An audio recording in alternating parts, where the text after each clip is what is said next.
Well, the Archbishop of Canterbury is apparently baffled by Christians who back President Trump.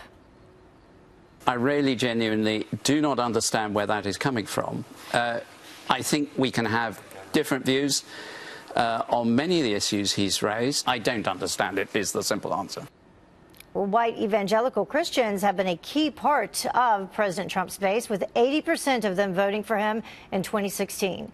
And joining us now to discuss is Fox News contributor Pastor Robert Jeffress. Thank you so much for joining us. Thank you, Heather. So the Archbishop of Canterbury just doesn't understand. He says he's baffled. Can you explain it to him? Look, it's not that hard to understand why conservative Christians support this president in such great numbers. Beyond President Trump's excellent leadership in reviving the economy, rebuilding the military, remaking the judiciary, President Trump has become the most pro-religious liberty, pro-life president in U.S. history. Earlier this year, I was privileged to be with him in the Rose Garden when he signed that sweeping religious liberty executive order. And at that time, Heather, he said, as long as I'm president, no American will ever have to choose between practicing his faith and obeying the law. And on the pro-life front, he's done exactly what he said he would do. He's appointed a conservative chief justice to the Supreme Court. He's packing the courts with federal judges who will protect life as well. When the Archbishop says he's baffled, what's really baffling to me is why a religious leader like the Archbishop wouldn't support a pro-life, pro-religious leader like President Trump. And it seems like the majority of white evangelicals agree with you when you take a look at the work that's been done since he's been in office. We can take a look at those numbers. This poll is from October of 2017. Do you approve or disapprove of the job that Donald Trump is doing as president? 66% approve, with 31% disapproving. So where do you think the Archbishop is getting his information?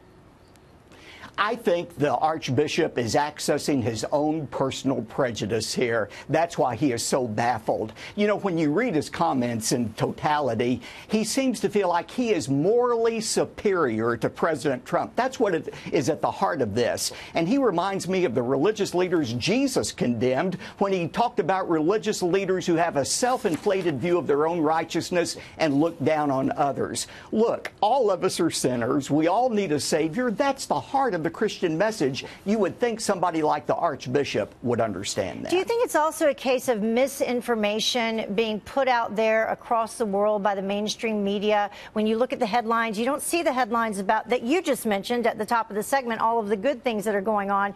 You hear all these negative things, and you hear people calling the president names and disparaging him. Is that what he's listening to? I think that's partly true, Heather, and I think this illustrates just the divide between the establishment elites, whether it's governmental, political, or religious elites, and the average person. I mean, you remember that during the election, many religious leaders were opposed to President Trump, and yet it's the people in the pew who swept him into office. And right now, it is still the average person in the pew who continues to support this president as he delivers on his promises. Yeah, well, the nativity scene is back in the White House, and we're saying Merry Christmas.